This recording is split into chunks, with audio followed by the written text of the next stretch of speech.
This month, Etsy dropped a bomb of an update that has many Etsy YouTubers scrambling to announce the new protocol for Etsy SEO. But how much has actually changed? Before you race to update the tags and titles of all of your listings, let's break down exactly what these updates mean, as well as what I personally speculate we'll be seeing from the Etsy algorithm over the next few months.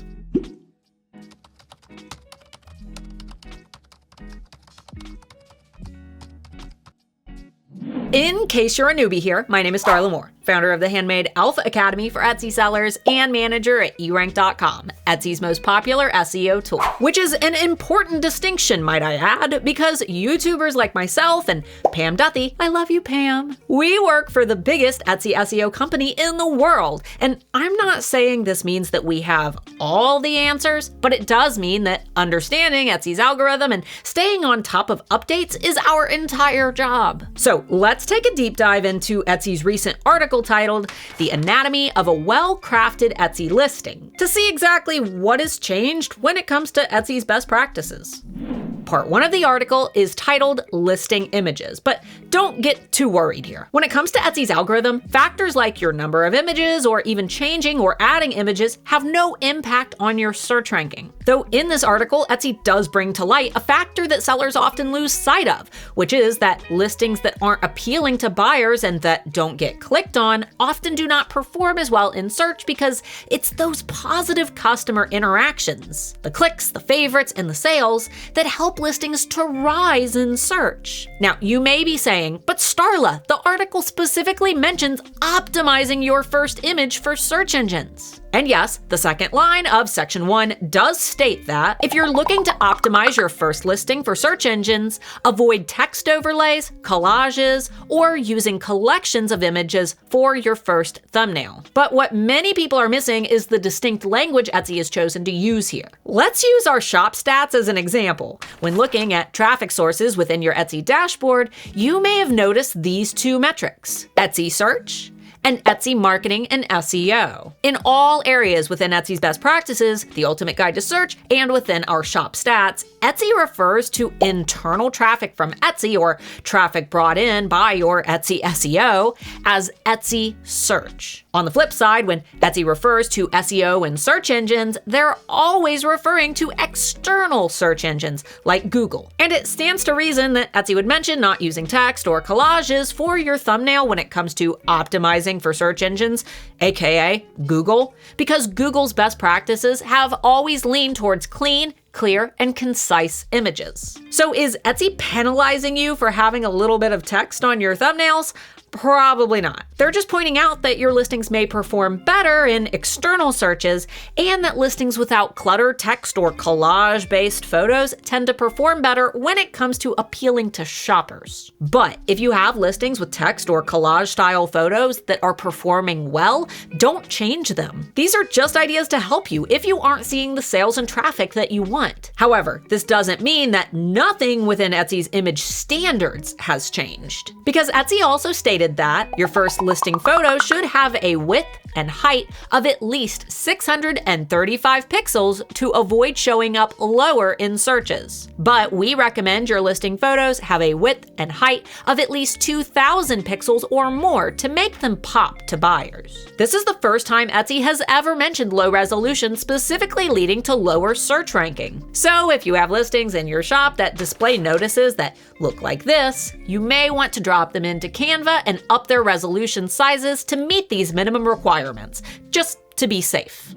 We discussed photos, but what about listing titles? Your title is the big enchilada when it comes to Etsy search, because you're essentially telling both Etsy as well as your buyers exactly what your item is. And best practices for our titles has always been to ensure that they're written for the human shopper, not just for Etsy's algorithm. And this article hasn't indicated any changes to these best practices, instructing us to use clear, keyword-rich phrases that potential buyers would type into the search bar. And to keep it concise, Etsy allows up to 140 characters, so use them wisely. Avoid keyword stuffing, as it can make your title difficult to read and potentially turn off buyers. If you need a little help with Etsy SEO and understanding the best way to structure your tags and titles, check out my free Etsy SEO toolbox of mini courses up here. The point being is that if you've been following Etsy's best practices from the get-go, there's nothing new that you need to do when it comes to those listing titles. When it comes to pricing your items, Etsy states the same best practices that I've been teaching here for over 7 years. Don't compete at the bottom of the barrel and never go into the red for the sake of sales. The algorithm doesn't care what you've priced your items, but Etsy customers may perceive lower costs as equaling lower quality, which is why I personally recommend pricing in the top 10% of your industry, which you can easily identify by doing a broad keyword search within the eRank keyword tool, navigating to the SERPs tab, and finding the highest common price points for your industry. One thing Etsy does mention in the article is the power of free shipping in search. And since we already covered the psychology of free shipping offers last week on my channel, I'm just gonna go ahead and link that video rather than hashing it out all over again. It's a good one though, so definitely consider watching it after you finish up here. Next is estimated delivery dates, which again have no impact on the algorithm itself, but may appeal to different shoppers' preferences. So it may be something to experiment with if you're not seeing the sales that you want.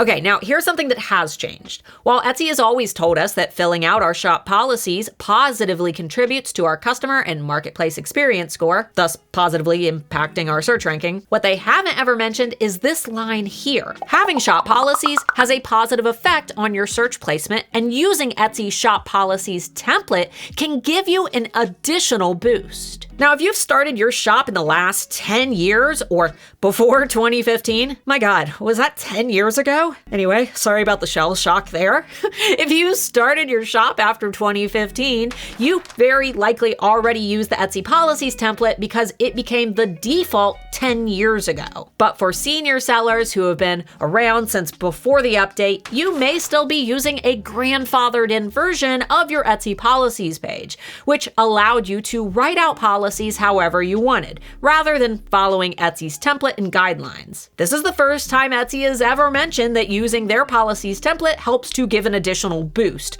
So for longtime sellers, this may be your clue to check your shop editor for a potential option to update to the new policies template.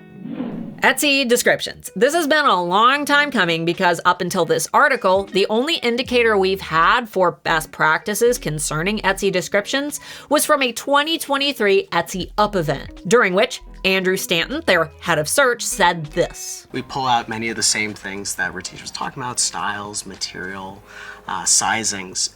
And we don't use it for candidate matching, so that query matching phase, but we do use it to help understand if a buyer has a particular affinity toward a particular style. We might use that to help rank that item up or perhaps down, depending on their personal interests. Which basically means that Etsy doesn't use descriptions for keyword matching specifically. Instead, they're using our descriptions to gather context about style, color, shape, texture, and details that are relevant to your products. The article does state that we should aim to incorporate relevant keywords in the first few sentences, which has always been best practice for external search engines. And honestly, if you're already describing your item, such as this cool tabby cat coffee mug, incorporating this phrase into the first sentence of your listing shouldn't be too difficult of a task. For example, I might say, this cool tabby cat coffee mug is the perfect quirky gift for the cat mom in your life. Bam, optimized. Then I might lead with a list of additional features and details, such as the size, wash instructions, and more. Next are reviews, something that has always been a search factor because obviously Etsy's more likely to recommend products in search that they know customers already love. But they do mention that new listings with no reviews will still be shown in search as long as they don't have any other issues. Again, nothing here has changed when it comes to the algorithm. Attributes are one of my favorite ranking factors, described by Etsy as working almost like bonus tags. These little drop-down menus help you to better describe key features about your item, while also helping to contribute to your search ranking. One thing to note here that Etsy didn't mention is that attributes that aren't relevant to your listing can be left blank. For example, if I'm selling this cool cat mug, I wouldn't want to add a holiday attribute with the listing because clearly this is not a holiday mug. But if I were to put, say, a Santa hat on the cat, it would now qualify for a Christmas attribute because it's now a Christmas mug. And these have always been Etsy's best practices, so again, no changes here. In section 9, we have tags, and this area does hint at a slight update that may require a bit of testing on our part, but my gut tells me nothing here has really changed. In this section, Etsy states that your tags should be multi-word phrases and use natural-sounding language. One rule of thumb to follow: if you can't imagine someone typing a phrase into Google, it shouldn't be in your tags. Which obviously has a lot of alarm bells going off for those who aim for broad matches. The fact of the matter is, Etsy's always stated that exact match phrases, or writing your tags in the exact order a shopper types them in, is the best way to optimize a listing. But obviously, it can get hard to fill out all 13 tags without running out of ideas. This is where normally we'd recommend taking advantage of Etsy's broad match capabilities, which allows the algorithm to put words from your tags and titles together, regardless of whether or not those words are next to each other. Broad matching isn't nearly as powerful as exact matching though, but sometimes it's necessary. For example, if you have a great phrase that exceeds your allotted character count, you may need to break that phrase in half in order to make the term fit. Unfortunately, Etsy hasn't given us any additional context aside from what I've outlined, but this doesn't necessarily mean that broad matching has been given the boot. In fact, that is highly unlikely. Instead, I speculate that Etsy's trying to help sellers form better habits when it comes to tag optimization by encouraging the use of more exact match phrases when it's possible. Obviously, a listing that only consists of keyword spaghetti probably won't perform as well as a shop that has well-structured exact matches. So for now, I recommend trying to get as many exact matches as you possibly can, but don't stress too much if you run out of ideas and still want to toss in a few random combinations for broad matching. Etsy's Ultimate Guide to Search hasn't changed when it comes to their outline of broad matching capabilities, so until that day comes, the best practices have likely remained the same.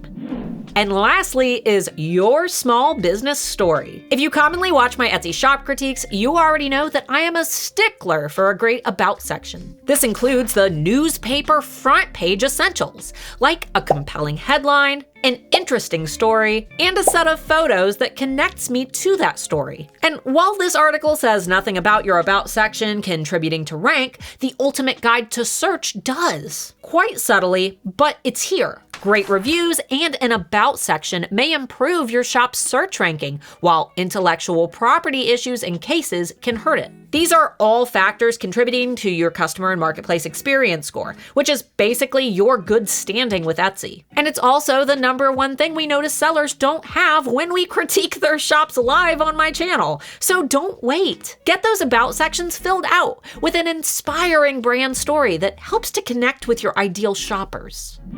If you enjoyed my take on these updates, consider checking out Pam Duthie's take on this article in her recent video located up here. And let me know in the comments if you're already following the best practices outlined in Etsy's article. Until next time, Pookie.